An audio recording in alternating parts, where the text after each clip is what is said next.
All right, so we talked last time about the start of the Vietnam War. Want to talk to you about some events in the middle of the war, really that led to kind of public opinion going against the war in Vietnam. And so we're going to take a look first at Operation Rolling Thunder. Now, I know what a lot of you are thinking. That's what's going to happen when we all start going back to Taco Bell after having had all this time off without that type of food. There'll be a lot of rolling thunder. That's very different. This is a bombing campaign of northern Vietnam. It was supposed to last for 8 weeks. The guy you see at the bottom of the screen is General Westmoreland. He was the man who was in charge of the fighting in the Vietnam War, at least in the early stages. He's quoted as saying later that if they had let him do what he wanted um, for a couple of months, he could have won the Vietnam War. Of course, that's the benefit of hindsight. What we do get when we see a lot of the results of the Vietnam War is we see a lot of the history of it. Is that there was an awful lot of decision making being made in Washington D.C. Versus actually on the ground in country, and so there's a lot of micromanaging going on there. The White House is sending over targeting packages. Guys that are going out to bomb are looking down as they get to the coordinates where they're supposed to be dropping the bombs, and they're over the ocean. And when they call in, hey, that's where you're supposed to drop the bombs. Go ahead and drop them. And so you start to see very quickly that the heavy hand that Washington is having in the Vietnam War is going to have an extremely negative effect. Well, this 8 week bombing campaign is going to stretch into 3 years.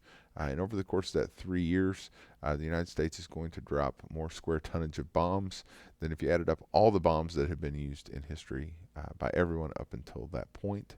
The problem is, once Operation Rolling Thunder is done, it really hasn't accomplished a whole lot. It hasn't interfered with the North Vietnamese ability to make war. And so a lot of expenditure, a lot of effort, and not a whole lot of results. Part of the problem is that we're really fighting two people in the Vietnam War. The guys on the right that you see are members of the People's Army of Vietnam. This would be the North Vietnamese Army to us. These are soldiers. They're in uniforms. Um, they've got conventional weapons, meeting on the battlefield. Much more um, deadly enemy is the one on the left. These folks become known as the Viet Cong. And the Viet Cong were citizens of South Vietnam who were sympathetic to the North Vietnamese cause. Um, the outfit that you see here is just kind of common wear at the time for regular citizens of Vietnam. You really couldn't tell who was the enemy. You may wave at somebody, and as you're walking past them on a patrol someday, and that same guy that night is in a tree with a sniper rifle trying to kill you and your buddies. Great movie coming out of the Vietnam era. Uh, Good Morning Vietnam with Robin Williams does a good job of illustrating just the fact that a lot of times you didn't know who it was that you were fighting. These guys are going to use more guerrilla tactics. It's kind of the same thing we saw in the Patriot when we were looking at the United States, a very weak nation, trying to take on the British. Those tactics are going to be used against us in the Vietnam conflict. And so that is, kind of ironic that the tactics that made us an independent nation are then going to be used against us. But suicide bombings, things like that, would become a tactic that the Viet Cong were using. So really, you're fighting two enemies in the Vietnam War. This picture, and there are some images that become kind of seared into people's minds when they think about the Vietnam War. There were a set of monks, Tibetan monks, who set themselves on fire in protest of what was going on in Vietnam War, and so that's an image that's there. This image comes from something called the Tet Offensive. The fellow holding the trigger there is a police chief in South Vietnam, and it looks like he's shooting an unarmed civilian, somebody with his hands handcuffed or tied behind his back. And this image gets splashed all over papers. People are wondering, well, who exactly is the United States allied with? What's going on over here?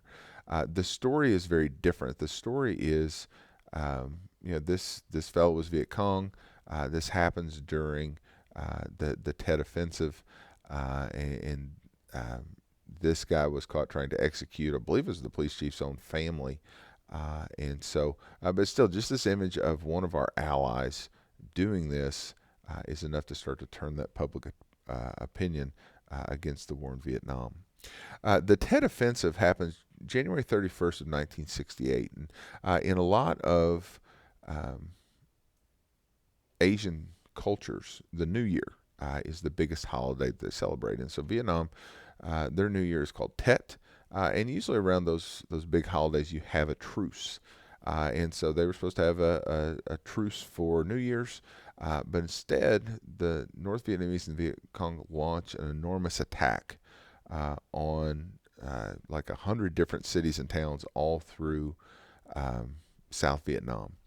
80,000 communist fighters are going to launch these attacks. And even though it's not strategically very important, it's not like they took over half the country or anything. After 4 years of warfare and 4 years of the American people being told, "Hey, this is going great. Things are progressing. We're going to be done with this fairly quickly."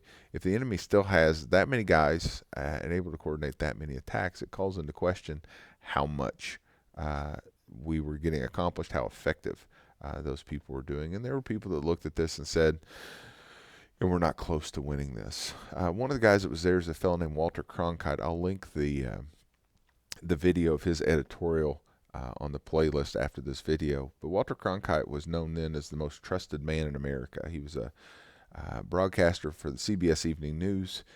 He was the man that told the country that President Kennedy had been assassinated. 1969, he'll be there on television as people watch Neil Armstrong and Buzz Aldrin walk on the moon.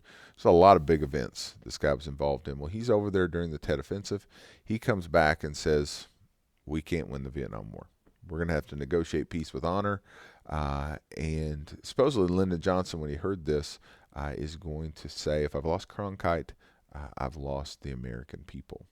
A couple months later, Lyndon Johnson will make the decision that he's not going to run for his own second term as President of the United States. The last kind of controversial event, March 1968, takes place in the village of My Lai. My Lai was a South Vietnamese village. The United States had gotten word that some of the people in the village were Viet Cong sympathizers, and so they go in, search the village, can't find anything, but they round up all the villagers in My Lai, and they kill them. They execute 347 civilians, men, women, children, babies will die. You can read the quote there at the bottom of the screen about an infant that was being killed. The guy that was in charge of the troops, a guy named Lieutenant William Cawley. Eventually, the images and the stories of that day start to come out. He's thrown in jail. Their punishments for a lot of the folks that were involved. But really, the after effect of this is it's another kind of black eye for the United States in this conflict. You see a rise in what are known as conscientious objectors.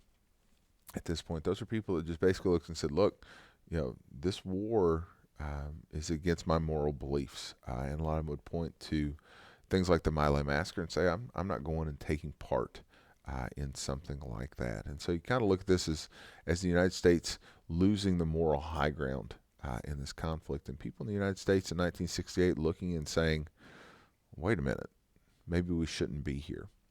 And so what's going to happen is in the election of 1968, the Vietnam War is the big issue. And so we're going to see a candidate by the name of Richard Nixon come back from the political dead. win the presidency in 1968, and the next time we'll see how he deals with the Vietnam War.